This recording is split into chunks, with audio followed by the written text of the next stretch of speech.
வணக்கம் மக்களே, இது நம்ம ரேண்டம் வேர்ட்ஸ். இன்னைக்கு நம்ம மைலோ ஸ்டோரி அனிமேவோட எபிசோட் 6 தான் பார்க்க போறோம். வீடியோக்குள்ள போறதுக்கு முன்னாடி வீடியோக்கு லைக் கொடுத்துருங்க. வாங்க வீடியோக்குள்ள போகலாம். ஒரு குட்டி ரீகேப். சுனா அக்கா வந்து வீட்டுக்கு வந்திருப்பா. வந்துட்டு தக்கியோ எங்கன்னு கேட்பா. அவனுக்கு கேர்ள் ஃப்ரெண்ட் இருக்குன்னு தெரிஞ்சோன்னா அதை கேட்டுட்டு தலையில அடிச்சுக்கிட்டு அழுக ஆரம்பிச்சிடுவா. அந்த பொண்ணு தக்கியோ கிட்ட எதையோ மறைக்குது, அது என்னன்னு கண்டுபிடிக்கணும் அப்படிங்கறது தான் அவளோட இப்போ உள்ள மிஷன். நீ என்ன போன எபிசோட்ல இருந்து அந்த பிள்ளைய சுனாக்காங்கற அவளுக்கு பேரே இல்லையா?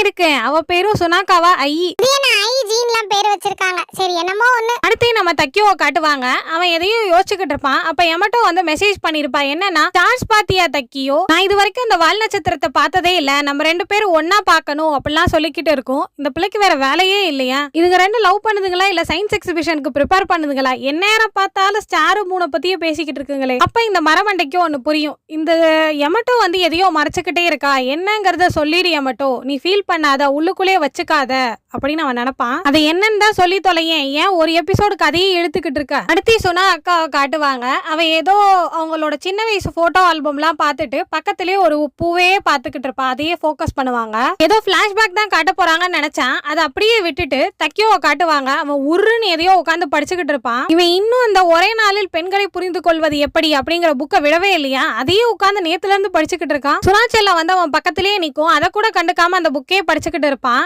அடுத்தே அவங்க ஃப்ரெண்ட்ஸ் எல்லாம் கொண்டு வந்து இந்த புக்கை படி அந்த புக்கை படின்னு அப்படியே அடிக்கிட்டே போவானுங்க. அப்ப அந்த பக்கம் ஜன்னல்ல நின்னுட்டு எல்லாரும் இந்த பொண்ணு எவ்வளவு அழகா இருக்கு பாரு, இவளுக்கு சின்ன பாய் ஃப்ரெண்ட் இருப்பான் போல இருக்கு, அதான் இந்த ஸ்கூல் கிட்ட வெயிட் பண்றா அப்படின்னு சொல்லிக்கிட்டு இருப்பாங்க. அது வேற யாரும் இல்ல, இந்த சுனாக்காவா ஐ தான். அப்ப அவங்க அக்கா சுனாவை பார்த்துட்டு ஏதோ குரலி வித்தெல்லாம் காட்டிக்கிட்டு இருக்கும். சுனாவுக்கு அது சுத்தமா என்னன்னே புரியாது. உடனே அவங்க அக்கா மெசேஜ் பண்ணி சீக்கிரமா கீழே வா, தக்கியோ கிட்ட சொல்லாத அப்படின்னு சொல்லும். உடனே சுனாவை வந்து சரி தக்கியோ நான் கிளம்புறேன், நம்ம அப்புறமா பார்க்கலாம் அப்படின்னு சொல்லிட்டு அவன் கிளம்பிடுவான். சுனாவும் சுனா அக்காவும் போய் நிக்கிற இடம் வேற எங்கேயும் இல்ல, இந்த அலுமூஜி அமலா கிட்ட தான். அவன் நீங்க வந்திருக்கீங்க தக்கியோ வரலையா அப்படின்னு கேட்பா. உடனே சுனாக்காவா ஒன்னும் இல்ல, உன்கிட்ட ஒரு விஷயம் கேட்கணும் அதுக்குதான் அப்படின்னு சொல்லும் போது, என்னன்னா நீ வந்து தக்கியோ கிட்ட எதையோ மறைக்கிறதானே, என்ன நீ என்கிட்ட சொல்லு, நான் கண்டிப்பா தக்கியோ கிட்ட சொல்ல மாட்டேன் அப்படின்னு சொல்லுவா. ஆமா நீ சொல்ல மாட்ட அப்படின்னு சொன்னா நினைப்பான்.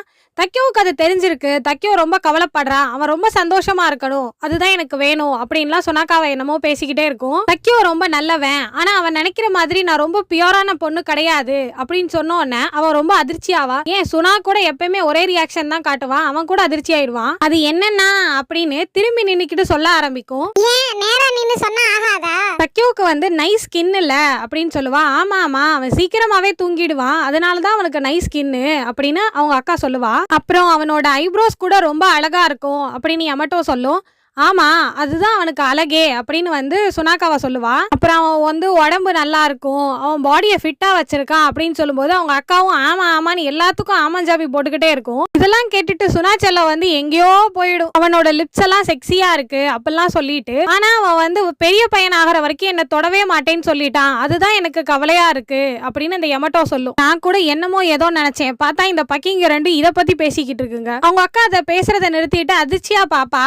எமட்டோ என்ன சொல்லுன்னா, நான் வந்து ரொம்ப பியோர்னு வந்து தக்கியோ நினைக்கிறான், ஆனா அவன் பக்கத்துல இருக்கும்போது எனக்கு அவனை கட்டி பிடிக்கணும், அவன் கையை பிடிக்கணும்ல ஆசையா இருக்கு. நான் இப்படி நினைக்கிறேன்னு தெரிஞ்ச தக்கியோ வந்து மனசு கஷ்டப்படாத, அவன் என்ன தப்பான பொண்ணா நினைச்சிட மாட்டானா, அப்புறம் என்னை விட்டுட்டு அவன் போயிடுவான் அப்படி இப்படின்னு சொல்லிட்டு அழுக ஆரம்பிச்சிடும். அடைச்சேன் இந்த பைத்தியம் இதைத்தான் யோசிச்சுக்கிட்டு இருந்துச்சா ஒரு எபிசோட் ஃபுல்லா. சுனாக்காவை வந்து அவன் ஏன் அப்படி தப்பா நினைக்க போறான், அவனுக்கு வந்து உன்னை ரொம்ப பிடிக்கும், நீ இந்த மாதிரி எல்லாம் யோசிக்கவே தேவையில்லை, அவன் வந்து கொஞ்சம் லூசு தான், ஆனா இதெல்லாம் கண்டிப்பா புரிஞ்சுப்பான், அவனை நீ தான் புரிஞ்சுக்கல அப்படின்னு அவ சொல்லுவா. நீ என்னன்னு வாய் விட்டு சொல்லாத வரைக்கும் அவனுக்கு புரியவே போறதில்ல, அதனால நீ போய் அவன் மண்டையில தட்டி அதை சொல்லு அப்படின்னு அவ சொல்லுவா. நான் இப்பயே போய் தக்கியோவை பாக்குறேன், அவன் கிட்ட போய் சொல்றேன் அப்படின்னு சொல்லிட்டு ஓடி போகிற நேரத்துல இந்த எமட்டோ போய் ஒரு இடத்துல விழுந்துரும். இந்த பொண்ணு ரொம்ப நல்ல பொண்ணு இல்ல அப்படின்னு வந்து இப்பதான் அந்த சுனாக்கா வாயை திறந்து நல்ல விதமா அவளை பத்தி சொல்லும். உனக்கு ஏன் தக்கியோவை பிடிச்சிருக்கு அப்படின்னு சுனா வந்து அவங்க அக்கா கிட்ட கேட்பான். சின்ன வயசுல நான் ரொம்ப ஒல்லியா இருப்பேன்ல, ஸ்கூல்ல ஒரு சிலை இருக்கும்ல, அந்த சிலை மாதிரி தான் நான் அப்படின்னு எல்லாரும் என்னை கிண்டல் பண்ணாங்க. ஆனா தக்கியோ கூட நான் ஒரு நாள் பேசிக்கிட்டு இருக்கும்போது அவன் சொன்னா,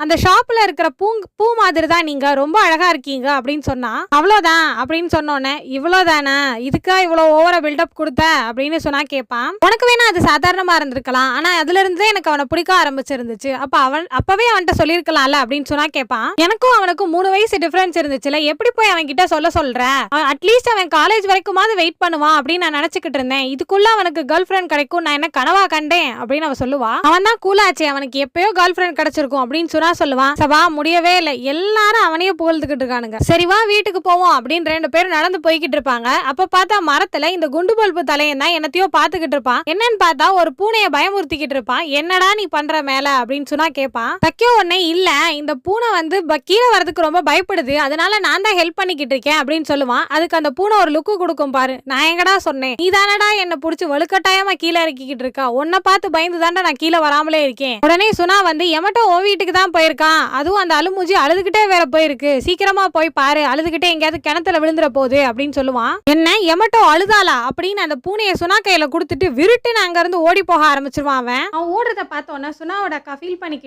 பண்ணக்கூடாதுன்னு நினைக்கிறேன் அவனை நினைச்சு. ஆனாலும் என்னால முடியல, இப்ப கூட நான் சொன்னா எனக்காகவும் ஓடுவான் தானே அப்படின்னு சுனா கிட்ட கேட்கும். சுனாவும் ஆமா ஆமா ஓடுவான் அப்படின்னு சொல்லுவான். என்ன நினைக்குமோ தெரியல, சடனா அழுக ஆரம்பிச்சிரும். அழுதுகிட்டே போய் சுனாவை போட்டு உழுக்குன்னு உலுக்கி, நீ நினைச்சா அவன் கூட எப்பயுமே இருக்கலாம், நீ ரொம்ப லக்கி, ஆனா என்னால அப்படி இருக்க முடியாதுல்ல அப்படிங்கும் போது அந்த பூனை ஒரு லுக்கு கொடுக்கும். டே இதுக்கு அந்த மலமாடே பரவாயில்லடா, உங்க அக்கா என்ன உலுக்கி என்ன கொல்லுடு போல இருக்கு அப்படிங்கிற மாதிரி அது ஒரு லுக்கு கொடுக்கும். அடுத்து தக்கியோ காட்டுவாங்க. புயல் வேகத்துல ஓடிக்கிட்டு இருக்கேன், குறுக்க மணலாரி எதுவும் வந்துடக்கூடாது அப்படிங்கிற மாதிரி வேகமா ஓடி போய் நம்ம எமட்டோ முன்னாடி நிப்பான். நெஞ்சே வெளியில வந்து விழுகிற அளவுக்கு அவன் மூச்சு வாங்கிக்கிட்டே அவளை பார்ப்பான். உடனே எமட்டோ வந்து எனக்காக இவ்வளவு தூரம் ஓடி வந்த அப்படின்னு கேட்கும். ஆமா நீ அழுதேன்னு சொன்னா அதனால தான் நான் வந்தேன் அப்படின்னு சொல்லுவான். ஆமா இவங்களோடது பெரிய காவிய காதல், அவர் அழுதா இவர் தாங்கிக்கவே மாட்டார். அடுத்து தக்கியோ எமட்டோ உன்கிட்ட ஏதோ பிரச்சனை இருக்குல்ல, அது என்னங்கிறத வெளிப்படையா சொல்லு, எதா இருந்தாலும் நான் தீர்த்து வைக்கிறேன் அப்படின்னு சொல்லுவான். ஆமா இவன் பெரிய அயல்நாட்டு அதிபர், என்ன பிரச்சனைனாலும் தீர்த்து வச்சிடுவான். அதுக்கு அந்த எமட்டோ பக்கி என்ன சொன்னா, ஒன்றும் இல்லை தக்கியோ,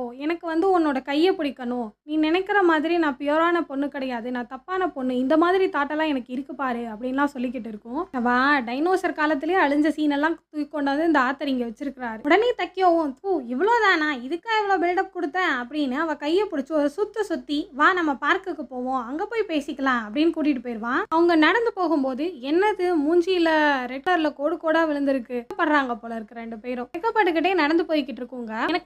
எனக்கு ரொம்ப நர்வஸா இருக்கு, கையெல்லாம் பாரு வேர்த்து ஊத்துது அப்படின்னு எமட்டோ சொல்லும். உடனே தக்கியோவும் ஆமாமா எனக்கும் தான் அப்படின்னு சொல்லுவான். அப்ப எமட்டோவுக்கு ஒரு நாள் தக்கியோ வந்து அவ பியோர் அப்படின்னு சொன்னது ஞாபகம் வந்துடும். அப்போ உடனே எமட்டோ சொல்லுவா, நம்ம வந்து ஃபர்ஸ்ட் நாள் மீட் பண்ணோம்ல, அப்ப கூட நான் வந்து உங்க வீட்டுக்கு வந்தேன்ல அப்படின்னு சொல்லுவோம். உடனே தக்கியவும் ஆமா அப்படின்னு சொல்லுவான். அது எப்படின்னா, நான் வந்து ஸ்டேஷன்ல கேட்டேன்னு சொன்னேன்ல, ஆனா நான் பொய் சொன்னேன், நான் உன்னோட யூனிஃபார்ம் வச்சே உன் ஸ்கூல் என்னன்னு கண்டுபிடிச்சேன், அடுத்த நாள் உன் ஸ்கூல்ல போய் உன்னை பத்தி விசாரிச்சுட்டு தான் நான் உங்க வீட்டுக்கு வந்தேன். அதுக்கப்புறம் நான் உங்க வீட்டுக்கு வந்துட்டு உங்க வீட்டுல போனை கூட மறந்து வச்சுன்னு போனேன்னு சொன்னேன்ல, அது கூட போய் தான், நான் வேணும்னே தான் அந்த போனை வச்சுட்டு போனேன், ஏன்னா எனக்கு ரீசன் கிடைக்கல, உன்னை திரும்பி பார்க்கணுமே அப்படிங்கிறதுக்காக தான் அதெல்லாம் பண்ணேன் அப்படின்னு சொல்லுவோம். அப்பா பச்சை புள்ள மாதிரி மூஞ்சியை வச்சுக்கிட்டு என்னென்ன வேலைலாம் பண்ணுது பாரு. உடனே தக்கியும் அதெல்லாம் யோசிச்சு பார்த்துட்டு எனக்காக எவ்வளோ பெரிய விஷயம்லாம் எமட்டோ பண்ணியிருக்கா அப்படின்னு, எமட்டோ ரொம்ப தேங்க்ஸ் அப்படின்னு அவன் சொல்லுவான். நான் உண்மையாலுமே ஹாப்பியாக ஃபீல் பண்ணுறேன் அப்படின்னு வந்து தக்கியோ சொல்லுவான். அதுக்கு எமட்டோ வந்து எனக்கு இப்போ தான் ரொம்ப சந்தோஷமாக இருக்குது, எனக்கு அழுகழுகையாக வருது அப்படின்னு அழுகும். அதான் நான் பார்த்தேன் இந்த எபிசோட்ல அழுகவே இல்லை, நீ எப்போ பாரு அழுதுகிட்டே இருக்குப்பா இந்த பிள்ளை.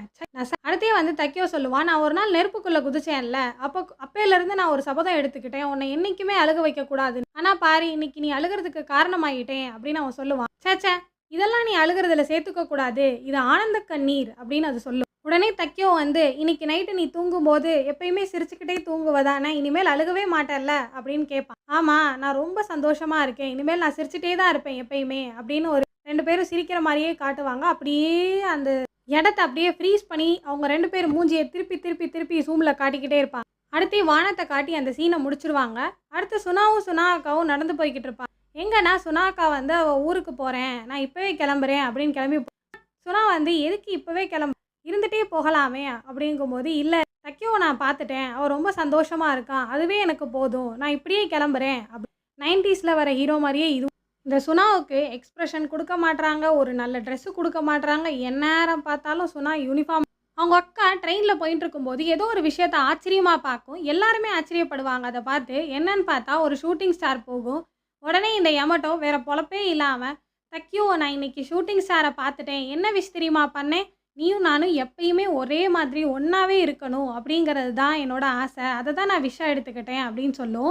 ஆனால் நான் வேண்டுறதுக்குள்ளே அந்த ஷூட்டிங் ஸ்டார் போயிடுச்சு, ஒருவேளை என் விஷ் நிறைவேறாமல் போயிடுமா அப்படின்னு அவன்கிட்ட உடனே தைக்கோ அதெல்லாம் பிரச்சனை இல்ல.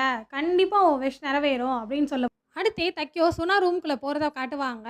சுனா ரூம்குள்ள ஏற்கனவே போயிட்டு நான் வந்துட்டேன் அப்படின்னு வேற சொல்லுவான். சுனாவும் அதான் வந்துட்டியே ப்ரோ உள்ள வா அப்படின்னு என்ன விஷயம்? எதுக்காக இங்க வந்திருக்க? அப்படின்னு கேட்பான். ஒண்ணும் இல்ல. நீ வந்து எனக்கு ஒரு ஃபேவர் பண்ணணும் அப்படின்னு. ஃபேவரா? என்ன ஃபேவர்? அப்படிங்கும்போது, ஒண்ணும் இல்ல.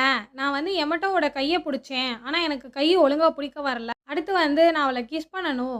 அதுக்காக நான் உன்கிட்ட ட்ரையல் எடுத்துக்க போறேன் அப்படின்னு சொன்னோனே, சுனா செல்லம் வந்து பயங்கர அதிர்ச்சி ஆயிடும். டேய் மலமாடி இதுக்கெல்லாமாடா ஹெல்ப் கேட்பாங்க? இதெல்லாம் ஏன்டா என்கிட்ட வர? அப்படின்னு சொல்லுவான். இல்ல நான் அவள கிஸ் பண்ணும்போது அவகிட்ட பல்லெல்லாம் பட்டு அவளோட உதடுலாம் இதாயிடுச்சுன்னா, அதுக்காக தான் ஃபர்ஸ்ட்டு உன்கிட்ட ட்ரை பண்ணிடுவோம்.